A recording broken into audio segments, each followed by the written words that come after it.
him not know what to send him, what charges to send him before Caesar with. He knows that it's foolish. We're going to send him to the emperor, but we don't know why we're sending him. So Festus he's a little bit nervous right here too. He's going to be looking for help, as we're going to see here shortly. In verse 12 it says, "And Festus conferred with his advisors, and they replied, 'Very well, you have appealed to Caesar. To Caesar you will go.'" Next week, Lord willing, in a couple weeks, Lord willing, we'll talk about this man Caesar, so you can know a little bit about him too, and some of his evils. It says, "A few days later, King Agrippa arrived with his sister Bernice to pay their respects to Festus. During their stay of several days, Festus discussed Paul's case with the king. 'There's a prisoner here,' he told him, 'whose case was left for me by Felix.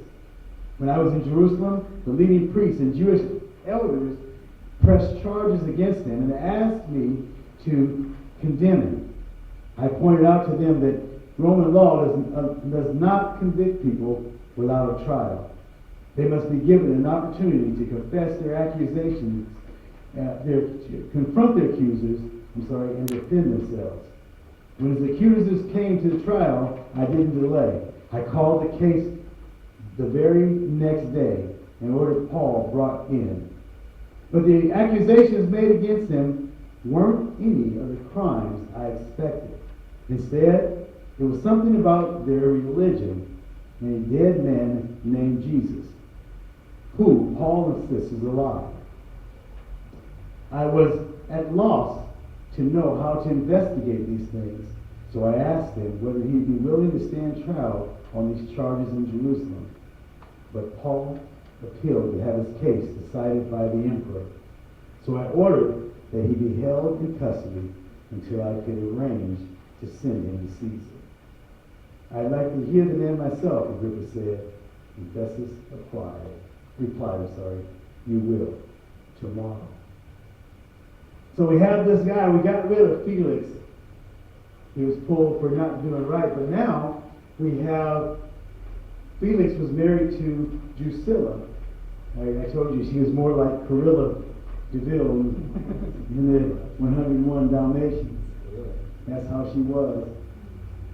But this guy, Agrippa II, is her brother. He's the king, and he's coming in to hear Paul. Festus is, again, like I said, he's nervous, so he wants to bring somebody else in. Let's try to find some charges against this guy. And here, Scripture is being fulfilled in Paul's life like never before, probably like in some of our lives. Here's what happens is, God has a call over your life, and if you're obedient, you take hold of the call. Sometimes the journey, as we're watching the journeys of Paul's life, is not going to be the way you expected it to be. I bet when I met Francisco, I don't know, 5 years ago maybe, something like that, Francisco had no idea he could play the sax. His father was months away, because I think I had him for maybe a month away from dying. His father looked strong to me when I went there, but I remember Francisco talking about he kind of putting his life on Paul to care for his dad. And as we began to talk and get to know each other, and I called myself encouraging him, we prayed for Dad, talked to him about his life, and he said, when this is over, it sounded like it was going to be years, for his dad to be around, at least a year, 6, 8 months. He said, maybe one day I'll come and I'll play for the church. Francisco probably didn't have in mind that this would be added to his ministry every week here, leading our worship team. Probably had no idea, as he's done for the last couple of years. Didn't have any idea the path that God is taking you on. Sometimes the path that we go on is not easy.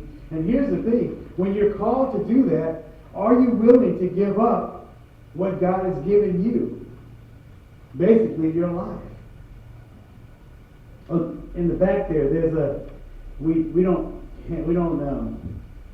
pass the plate for offering. We have a little box, a little black box. It's on the back there by the worship thing. I always think about this every time I'm dropping my tithe and offering in there, about what a pastor used to say. I used to attend a church, and I was non-paid staff on a church. I used to teach the children in a big church called Cottonwood Christian Church in Cyprus. And when I would attend service and the offering, the pastor would stand up, and many times we would have people come and talk, have testimonies about what God has done in their life. But one of the things he would say when he was leading the offering himself, he would say this, as he held out the offering plate, he would say, "This represents a portion of your life." And it would resonate with me because it literally would. You know, if we're giving, let's say if God has said, okay, I want you to give 10% of your offering. That represents 10% of all the money you earn. And if you're earning $40 a week, you know, or $40, yeah, I'm sorry. If you're working $40 a week and you're earning $10 an hour, 10% of that every hour is $1 going to God. 10%, 10% of your life is represented in the offering that you put in. And likewise, God comes to us, are you willing to lay your life down, your time, and things like that? For the Apostle Paul, he said, I'm willing to lay it all down. And that's what he would do. He knew that he was going to be going before kings. He knew that he may die here. And that's what he was. He comes before, shared this opportunity before Agrippa II. Again, I said he was the brother of Bernice, his sister, we're going to see who came with him, and Drusilla, who got kicked out with her husband, Felix. And he comes in, and he was one doing the same things. He was one taking bribes. He was one, he operated as a treacherous type of emperor and king. He would take advantage of the people. So this is the guy that Paul is coming before. And in verse 23, it says, so the next day, Agrippa and Bernice arrived at the auditorium with great pomp, accompanied by military officers and prominent men of the city. Festus ordered that Paul be brought in. Then Festus said, King Agrippa, and all who are here, this is the man whose death is demanded by all the Jews for here in Jerusalem. But in my opinion, he has done nothing deserving of death. However, since he appealed his case to the emperor, I have decided to send him to Rome. But what shall I write the emperor? For there is no clear charge against him. So I brought him before all of you, especially you, King Agrippa, so that after we examine him, I might have something to write. For it makes no sense to send a prisoner to the emperor without specifying the charges against him. Here it is, Paul coming in fully aware of what's possibly going to happen. I love the way it is, and to me, this is the type of the world that you and I live in.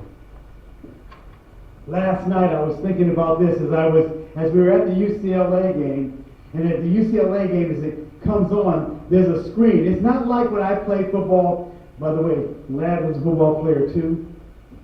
He was a great receiver in his day, right, Ladd? Great receiver. Amen. Yeah. Amen.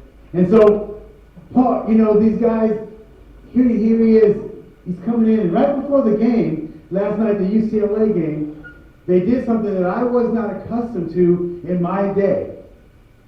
In my day of playing football, this is what happens. The referees show up at the game. When the clock goes 0, it's just time to play ball. There's a flip in the middle of the coin, right before a coin flip in the middle of the field. Captains are meeting in the middle of the field, and then you go out and the game is played on the field. But at the UCLA game last night, before the game came out, before they introduce the players, before the team comes out, there's a screen show comes on. The music beat gets on. I'm in the end zone doing this myself. Yeah, the cane comes across. I'm like,